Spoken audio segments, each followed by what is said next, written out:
यहाँ पर ये वाली किताब यानी कि सेम एज एवर का मेन फोकस क्या है पता है कि जो चीज़ें पास्ट में हो चुकी हैं वो आने वाला टाइम के अंदर होगी। यानी कि जो पहले इवेंट हो चुका था, वर्ल्ड वॉर आई थी, काफ़ी सारी कंपनियां बैंकक्रप्ट हुई थी, रिसेशन आया था, ग्रेट डिप्रेशन आया था, वो चीज़ें आने वाला टाइम के अंदर होगी और उस चीज़ को लोग प्रेडिक्शन देंगे कि यार ये अब होगा, ये डेट को होगा, इस जगह पर होगा, इस कंट्री के अंदर होगा। वो लोग प्रेडिक्शन देंगे, बट हमको वो चीज़ों पे फोकस नहीं करना चाहिए। हमको फोकस करना चाहिए कि लोग कैसे उस चीज़ों को लेकर बिहेव करते हैं, लोगों की साइकोलॉजी को समझना चाहिए। वो इवेंट आता है तब लोग क्या सोचते हैं, गिल्टी फील करते हैं, ग्रीडी फील करते हैं, कौन सी अपॉर्चुनिटी को लेते हैं, या फिर ऑफकोर्स जेलसी फील करते हैं। उस चीज़ को हमको ऑब्जर्व करना चाहिए। अगर हमने उस चीज़ को कर लिया तो लाइफ काफ़ी ईजी हो जाती है कंपेयर टू अगर हम कोई भी इवेंट को टारगेट करते हैं, उसको प्रेडिक्ट करते हैं और अगर वो नहीं होता है तो हमारी एक्सपेक्टेशन काफ़ी लो हो जाती है। सो ऑथर का कहने का मतलब यही है कि don't focus on a event, focus on a human behaviour. और वही ये चीज़ का फोकस पॉइंट है या फिर जो बड़ा सा टेक अवे है ये किताब का वही है। बट ऑफकोर्स उसके अलावा भी काफ़ी सारी चीज़ें हैं जो ऑथर ने ये वाली किताब के अंदर लिखी है। बिकॉज ऑफकोर्स छोटी किताब नहीं है, थोड़ी मोटी है और ऑथर ने यहाँ पर 23 लाइफ चेंजिंग स्टोरी को आपके साथ शेयर किया है जो पढ़ने में आपको काफ़ी मजा आएगा। और स्टोरीज़ काफ़ी छोटी हैं। सो अगर आप नई रीडर हैं, जिन लोगों ने अभी किताबों को पढ़ना शुरू किया, तो इस किताब को बाय कर सकते हैं और पढ़ना शुरू कर सकते हैं। बिकॉज 3-4 पेजेस की स्टोरी है और पढ़ लिया साइड में रख दिया, पढ़ लिया साइड में रख दिया तो बोरिंग फील नहीं होगा और आपको कंटाला नहीं आएगा इतनी बड़ी बुक को एक साथ फिनिश करने के लिए। सो पढ़ सकते हैं सेम एज एवर। ना बात कर लेते हैं मेरे कुछ फेवरेट चैप्टर्स जो मुझे काफ़ी पसंद आए, मुझे लगा कि यार आपके साथ शेयर करना चाहिए और कुछ वैल्यू ऐड करेंगे वो चैप्टर्स। सो मैं शेयर कर लेता हूँ, उसके बाद डिस्कस करेंगे कि इस किताब को किन लोगों को नहीं पढ़ना चाहिए। सो बात कर लेते हैं कुछ चीज़ों के बारे में जो ऑथर ने ये वाली किताब के अंदर डिस्कस की है। ना ऑथर ने यहाँ पर एक काफ़ी अच्छी स्टोरी को शेयर किया है जो मैं शेयर नहीं करूँगा, बट उसका टेक अवे मैं आपके साथ शेयर करना चाहता हूँ। और ऑथर ने एक जिक्र किया था, बातचीत की थी कि जिन लोगों ने उनकी लाइफ के अंदर देखा है ग्रेट डिप्रेशन, उन लोगों का नज़रिया पैसे को देखने का, पैसे को स्पेंड करने का, पैसे को सेव करने का और पैसे को इन्वेस्ट करने का काफ़ी अलग होगा कंपेयर टू जो लोग अभी पैदा हुए हैं या फिर जिनकी उम्र 15 साल है, 20 साल, 25 साल है। तो उनका नज़रिया अलग होगा पैसे को स्पेंड करने का, सेव करने का या फिर इन्वेस्ट करने का। बिकॉज अभी के लोगों को पता नहीं है कि ग्रेट डिप्रेशन के दौरान क्या क्या हुआ था। ऑफकोर्स सारी की सारी चीज़ें डॉक्यूमेंटेड हैं, बट काफ़ी सारे लोगों ने उस चीज़ को एक्सपीरियंस नहीं किया उनकी आंखों के थ्रू। उन्होंने कुछ सुना नहीं है, देखा नहीं है, तो उनको पता नहीं है एक्चुअल में क्या क्या हुआ था वो टाइम के दौरान। बट जिन लोगों ने वो चीज़ को जिया है, महसूस किया है, उनको पता होगा कि यार काफ़ी सारे लोगों ने उनकी कंपनी को गंवा दिया था, काफ़ी सारे लोगों ने सुसाइड किया था, काफ़ी सारे लोगों ने स्टॉक मार्केट के अंदर काफ़ी सारे पैसे गंवा दिए थे, डूब गए थे पैसे उनके। वो सब कुछ महसूस किया था, फील किया था, देखा था, सुना था, वो सब कुछ उनके माइंड के अंदर है अभी भी। तो वो लोग क्या करेंगे, पैसे को स्पेंड करने से पहले, इन्वेस्ट करने से पहले या फिर सेव करने से पहले एक बार सोचेंगे कि यार अगर ऐसा हुआ तो क्या होगा, अगर नहीं हुआ तो क्या होगा और उसकी पॉसिबिलिटीज़ कितनी हैं ऐसा फिर से होने की। तो लोग इंतज़ार करते हैं, प्रेडिक्ट करते हैं वो इवेंट को दोबारा ना हो उसके लिए या फिर होए उसके लिए। बट आज के लोग ऐसा नहीं करते हैं। जो लोग ने कुछ एक्सपीरियंस नहीं किया है तो उस एक्सपीरियंस के थ्रू क्या ही करेंगे, बिकॉज उनके माइंड के अंदर ऐसा कुछ है नहीं मेमोरी जिसको वो कंपेयर कर पाए या फिर उसको फील कर पाए। सो ऑथर आपको सिंपली यही बोलते हैं कि डोंट गो आफ्टर इवेंट होते रहते हैं। ग्रेट डिप्रेशन हुआ था पहले, आगे भी हो सकता है, रेसेशन आया था, आगे भी आ सकता है, कोविड-19 आया था, वैसा दूसरा वायरस भी आने वाला टाइम के अंदर आ सकता है या फिर नहीं आ सकता है। सो आपको ऐसा प्रेडिक्ट करने की ज़रूरत नहीं या फिर अपनी लाइफ को उस चीज़ों पे थोपने की ज़रूरत नहीं कि यार ऐसा होगा तो मैं ऐसा करूँगा, मैं पैसे को इतना सेव करूँगा, जब ऐसा हुआ तो मैं पैसे को इन्वेस्ट करूँगा। वैसा आपको करने की ज़रूरत नहीं है। इंस्टेंट आप क्या कर सकते हैं, आप देख सकते हैं कि लोग वो टाइम के दौरान कैसा बिहेव किए थे, कितना जेलसी आए थे, किन लोगों ने अपॉर्चुनिटी को ग्रैब किया, किन लोगों ने गिल्टी फील किया, किन लोगों ने काफ़ी सारी चीज़ों को गंवा दिए। वो सब कुछ आपको देखना पड़ेगा, लोगों के बिहेवियर को समझना पड़ेगा।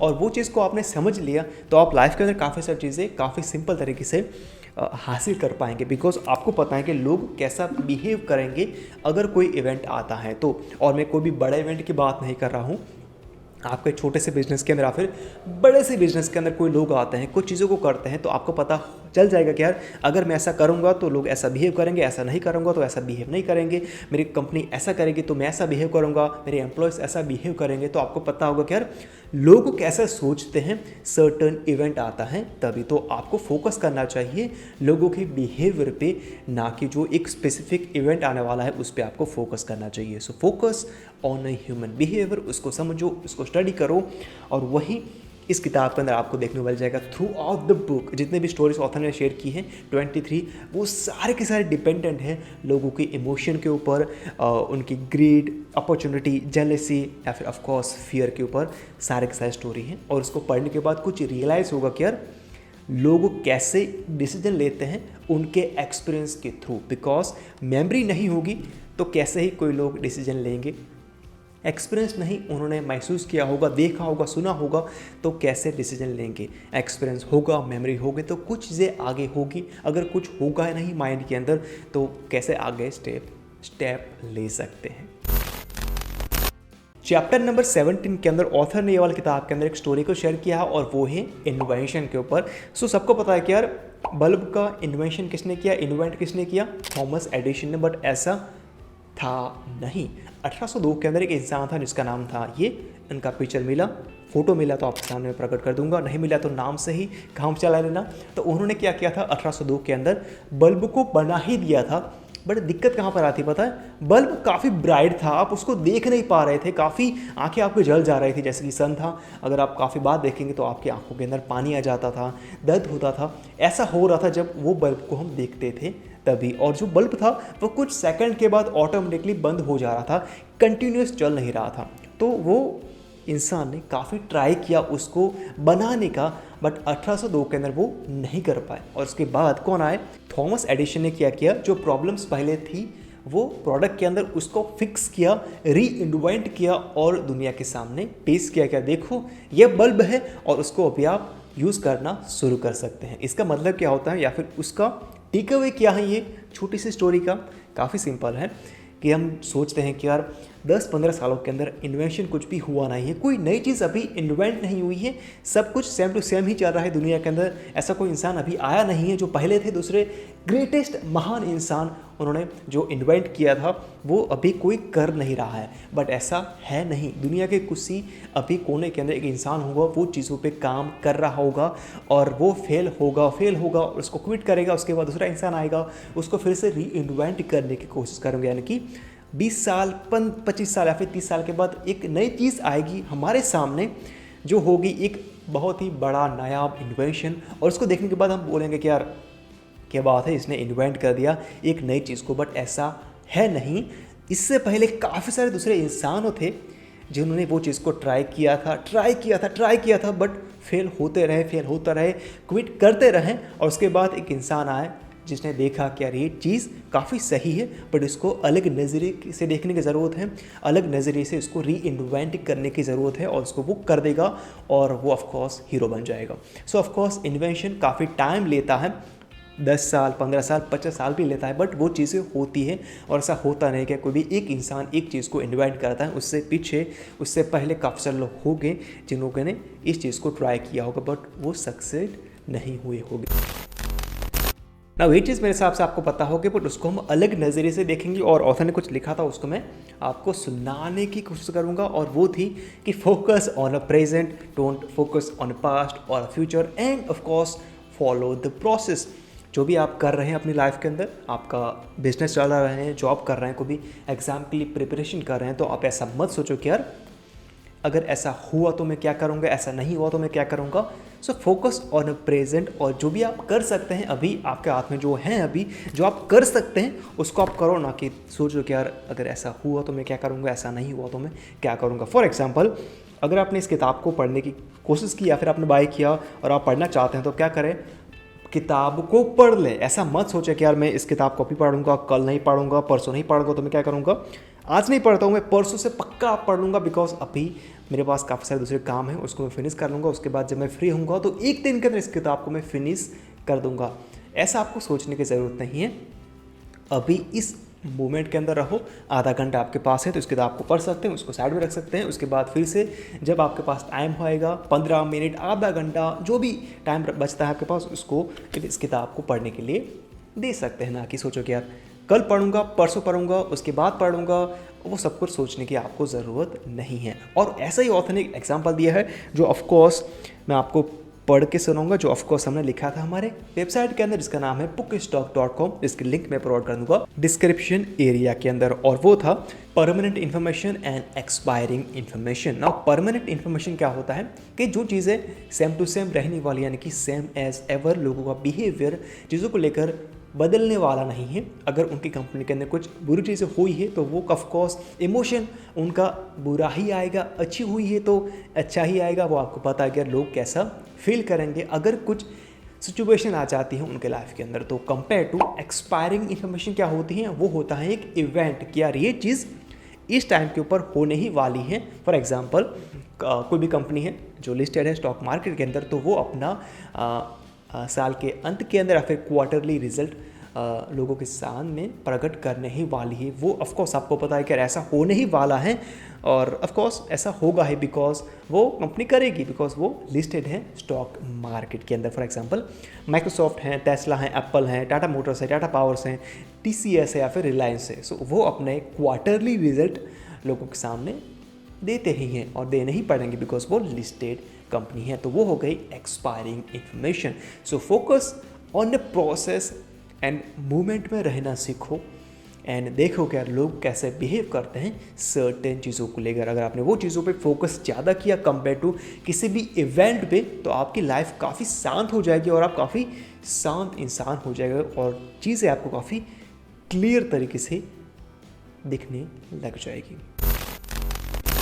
एक चीज़ को आपने सुना होगा और वो था क्या, लोगों पे आपको ज़्यादा ट्रस्ट नहीं करना चाहिए या फिर उनके ऊपर आपको ज़्यादा निर्भर नहीं करना चाहिए, बिकॉज आपको पता नहीं कि यार एक्स या फिर वाई या फिर जी इंसान कैसा है उनकी लाइफ के अंदर। जो ऑफकोर्स हीरोज़ है, एक्ट्रेस है या फिर एक्ट्रेसेस हैं, वो पर्दे पे यानी कि मूवीज़ पे काफ़ी अच्छे दिखते हैं, इंटरव्यूज़ काफ़ी अच्छे आते हैं, काफ़ी पॉजिटिव लाइफ होती है उनकी, देखते हैं तभी, बट उनकी बैकग्राउंड के अंदर क्या हो रहा है हमको पता नहीं है। तो आप ऐसा नहीं बोल सकते कि यार मुझे इस इंसान के जैसा बनना है बिना जाने उनकी लाइफ के बारे में। फॉर एग्जांपल स्टीव जॉब्स, आपको पता होगा वो कैसा इंसान थे, काफ़ी ऑफकोर्स अच्छे थे बिजनेस वर्ल्ड के अंदर, उन्होंने एप्पल को यहाँ से यहाँ तक लेके गए, बट वो पर्सनल लाइफ के अंदर, बिजनेस के कल्चर के अंदर वो कैसे इंसान थे वो भी आपको पता है। तो ऑथर आपको ये बोलते हैं कि आपको अगर कोई भी इंसान के जैसा बनना है तो आपको उस इंसान की लाइफस्टाइल को पूरा अडॉप्ट करना पड़ेगा। आप ऐसा नहीं बोल सकते कि मुझे इस इंसान का ये पॉजिटिव चाहिए और उसको मैं नहीं रखूँगा, जो नेगेटिव है वो, ऐसा आपको नहीं करना चाहिए। इंस्टेंट क्या कर सकते हैं, जो इंसान ने उनकी लाइफ के अंदर कुछ अचीव किया है उनको देखो और देखो क्या उन्होंने उनके लाइफ के अंदर कौन सी मिस्टेक की थी और उस मिस्टेक को हमको हमारे लाइफ के अंदर फिर से दोहराना नहीं है। मिस्टेक हो चुकी है, आपको पता है कि यार ये इसने ऐसा किया तो ऐसा हुआ था उसकी लाइफ के अंदर, काफ़ी बुरा हुआ था, तो हम क्या करेंगे, वो चीज़ को हम हमारे लाइफ के अंदर नहीं दोहराएंगे, बिकॉज ऐसा होगा तो मेरे लाइफ के अंदर भी ऐसा ही होगा, बुरा ही होगा, तो ऐसा क्यों ही करना, वो चीज़ों को रिपीट कैसे करना। फॉर एग्जांपल अगर आपको भी बॉलीवुड या फिर हॉलीवुड एक्टर को काफ़ी ब्लाइंडली फॉलो करते हैं, आपको पता है क्या वो काफ़ी अल्कोहल कंज्यूम करता है, ड्रग कंज्यूम करता है, तो ऑफकोर्स आपको पता है कि यार ड्रग या फिर अल्कोहल कंज्यूम करने से काफ़ी सारी बुरी चीज़ें होगी, बट आपको उसकी एक्टिंग काफ़ी पसंद आती है, तो क्या कर सकते हैं आप एक्टिंग के पे फोकस कर सकते हो और देखो कि यार वो मिस्टेक को मैं अपने लाइफ के अंदर कैसे ना दोहराऊँ या फिर मैं एडिक्शन से कैसे दूर रहूँ, ऐसा आप कर सकते हैं। सो बी योर सेल्फ इवेंचुअली, जैसा आपको करना पसंद है वैसा करो, ना कि दूसरे इंसान जो कर रहे हैं वैसा आपको अपनी लाइफ के अंदर करना चाहिए। सो बी योर सेल्फ, ना कि दूसरे इंसान को कॉपी करो किस जगह पर, मिस्टेक को कॉपी मत करो, उनकी जो अच्छी चीज़ें हैं, पॉजिटिव चीज़ें हैं, उसको आप ऐड कर सकते हो और मिस्टेक को मत दोहराओ, बिकॉज वो चीज़ें काफ़ी अच्छी नहीं है। ब्लाइंडली किसी को भी फॉलो नहीं करना चाहिए। सो यस, ये थी सेम एज एवर। कौन से ऑथर की किताब है, साइकोलॉजी ऑफ मनी ऑथर की किताब है। सो ये काफ़ी अच्छी किताब है, लाइक इस लेवल की किताब है, काफ़ी बढ़िया है, लाइक आप पढ़ लेना अपनी लाइफ के अंदर एक बार तो, बट ये ऐसी किताब नहीं है आप इसको स्किप करना चाहें तो स्किप कर सकते हैं। ऐसा कुछ एक्स्ट्रा ऑर्डिनरी नहीं है जैसा कि ये वाला किताब के अंदर था, साइकोलॉजी ऑफ मनी के अंदर ऐसा नहीं है। सो ऑफ कोर्स इसको आप स्किप कर सकते हैं। बट ऑफ कोर्स अगर आप एक नए रीडर हैं जिन लोगों ने अभी अभी किताबों को पढ़ना शुरू किया और लाइफ के अंदर कोई भी अभी पर्सनल फाइनेंस के बारे में, बिजनेस के बारे में या फिर ह्यूमन बिहेवियर के बारे में किताबों को नहीं पढ़ा है, तो इस किताब को आप ट्राई कर सकते, पढ़ सकते हैं। बिकॉज इसकी स्टोरीज़ काफ़ी छोटी छोटी हैं, सो बोरिंग फील नहीं होगा। और नई रीडर है तो वो अच्छी बात हो जाती है। आपने इस चैप्टर को फिनिश किया, आपको लगे कि यार मैंने कुछ किया है आज के दिन के दौरान, मैंने एक चैप्टर को फिनिश किया है और चैप्टर्स काफ़ी छोटे छोटे हैं, तो थोड़ा सा डोपामिन किक मिलेगा आपको, अच्छा फील होगा आपको कि यार मैंने चैप्टर्स को फिनिश किया है। और स्टोरीज भी काफ़ी अच्छी है, वो फील कराती हैं बीच बीच के अंदर, बट उतना नहीं होगा बिकॉज आपने अब तक कोई भी किताबों को पढ़ा नहीं है, आपकी लाइफ के अंदर कुछ ऐसे मेमोरीज नहीं है किताबों को लेकर, तो ये किताब आपको अच्छी लग सकती है कंपेयर टू जिन लोगों ने कुछ पर्सनल फाइनेंस के बारे में, बिजनेस के बारे में, ह्यूमन बिहेवियर के बारे में किताबों को पढ़ा। उनको ये किताब थोड़ी सी नहीं, काफ़ी रिपीटेटिव लग सकती है जैसे कि मुझे लगी थी। सो मैं उन लोगों की बात कर रहा हूँ। बट नई रीडर्स के लिए मस्ट रीड पढ़ सकते हैं बिकॉज ऑथर ने काफ़ी सारी चीज़ें बताई हैं आपको, लोगों के बिहेवियर के बारे में, इमोशन के बारे में, और उसको आप समझेंगे तो कुछ आइडिया हो जाएगा क्या है मुझे लाइफ के अंदर कैसे चीज़ों को देखना चाहिए। आपका जो नज़रिया है वो काफ़ी चेंज हो जाएगा जब इस किताब को आप फिनिश करेंगे तभी। सो आई होप कि आपको ये वीडियो पसंद आया होगा। अगर आता है तो वीडियो को लाइक कर सकते हैं, नहीं आया तो ऑफकोर्स डिसलाइक कर सकते हैं। मुझे बताना कि वीडियो काहे पसंद नहीं आया, तो हम आने वाले वीडियो के अंदर उसको इम्प्रूव करेंगे। एंड वैसा ही कमेंट कर लेना, क्यों नहीं, फ्री के अंदर है, वीडियो को लाइक भी कर सकते हैं। और ऑफकोर्स मोस्ट इंपॉर्टेंटली सब्सक्राइब भी कर सकते हैं बिकॉज वाई नॉट, मुझे भी थोड़ा सा मोटिवेशन मिलेगा, मुझे भी थोड़ा सा डोपामिन किक मिलेगा। सो ऑफकोर्स मेरा डोपामिन आपके हाथों के अंदर है। गलत साउंड किया बट सब्सक्राइब कर लेना। एंड अभी मैं आपको मिलता हूँ अगले वीडियो के अंदर, तो अगले bye bye, have a freaking great day.